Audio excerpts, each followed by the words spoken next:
केंद्रीय बजट 2026-27 पर भारतीय जनता पार्टी महानगर व जिला के संयुक्त तत्वावधान में आज एनेक्सी भवन सभागार सर्किट हाउस तारामंडल में मुख्य अतिथि केंद्रीय राज्य मंत्री बीएल वर्मा ने जानकारी देते हुए कहा कि यह बजट संरचनात्मक सुधारों, राजकोषीय संयम और सतत लोक निवेश पर केंद्रित है।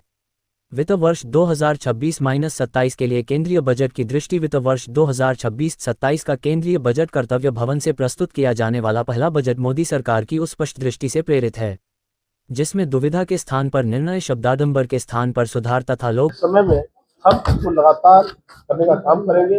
हमने पर्यटक को बढ़ावा देने के लिए आदरणीय मोदी जी हमेशा कहते हैं विकास भी और विरासत भी। तो हमने जहाँ पर विकास की रफ्तार तेज की है, जहाँ कभी 2014 से पहले हमारा देश फ्राइजल जो हमारी अर्थव्यवस्थाएं रहती थी उनमें से गिना जाता था टॉप 5 में। देश दुनिया में 11वीं अर्थव्यवस्था पर खड़ा था।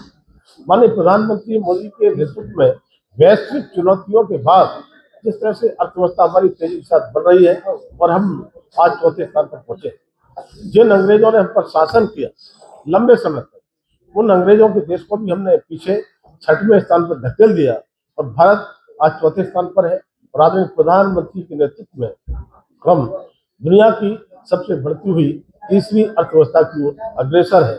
तो इसके लिए भी लगातार हमारे यहाँ काम हो रहा है और साथ ही साथ मैंने जैसे बताया राष्ट्रीय जल मार्गों के लिए भी लगातार काम हो रहा है।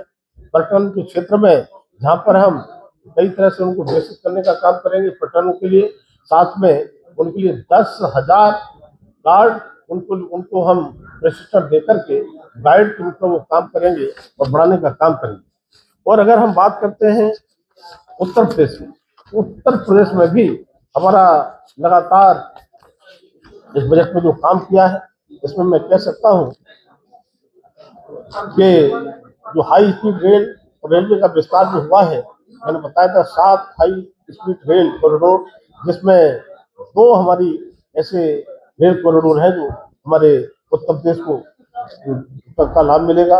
इसमें हाई स्पीड रेल कॉरिडोर और रेलवे आधुनिकीकरण का सबसे बड़ा लाभ उत्तर प्रदेश को मिलेगा, क्योंकि राज्य पूर्व पश्चिम और उत्तर दक्षिण से रेल नेटवर्क का केंद्र है। इससे लखनऊ, कानपुर, वाराणसी, प्रयागराज, आगरा जैसे शहरों को कनेक्टिविटी और व्यापार दोनों ही तेज होने में आसानी होगी। राष्ट्रीय राजमार्ग और एक्सप्रेसवे यूपी को लॉजिस्टिक हब बजट में यानी राष्ट्रीय राजमार्ग, मल्टी मॉडल लॉजिस्टिक और ट्रेन कॉरिडोर पर विशेष जोर देने का काम हुआ है। पूर्वांचल, बुंदेलखंड, पश्चिमी यूपी को जोड़ने वाले कॉरिडोर से उद्योगों की लागत घटेगी और निवेश बढ़ेगा। जैसे मैंने रेल की बात कही, रेल के क्षेत्र में भी जिस यूपीए की सरकार ने मोदी से पहले केवल 1109 करोड़ का रेल बजट होता था। आज 1109 करोड़ वाले बजट को मैं उत्तर प्रदेश की बात कर रहा हूँ। इसे बढ़ाते बढ़ाते मैंने प्रधानमंत्री के नेतृत्व में ये 8 गुना करीब 20,012 करोड़ रेल का बजट हमारे उत्तर प्रदेश को यहाँ पर मिला है, जिससे रेल के क्षेत्र में भी ये विशेष काम होगा। हमने एमएसएमई की बात कही है। जो विकलांग कहते थे, 2016 में दिव्यांग सशक्तिकरण का जो अधिनियम में संशोधन किया उसमें दिव्यांग शब्द इस्तेमाल किया।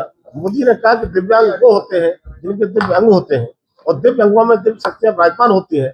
हम दिव्य कला मेलों के माध्यम से, दिव्य शक्ति मेलों के माध्यम से, हम मंत्रालय के अन्य विभागों के माध्यम से दिव्यांगों को सशक्त करने का काम करते हैं।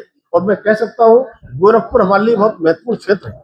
इसलिए महत्वपूर्ण क्षेत्र है कि नेपाल बिहार के बॉर्डर के साथ साथ यहाँ पर जिस तरह कभी मैं एम्स से होकर गुजर रहा था, बताया कि यहाँ पर बिहार के लोग कितने पेशेंट यहाँ पर आते हैं, तब मैं कह सकता हूँ इस गोरखपुर के लिए अपने मंत्रालय के द्वारा भी जो हम कर सकते हैं उसे करने का प्रयास करें।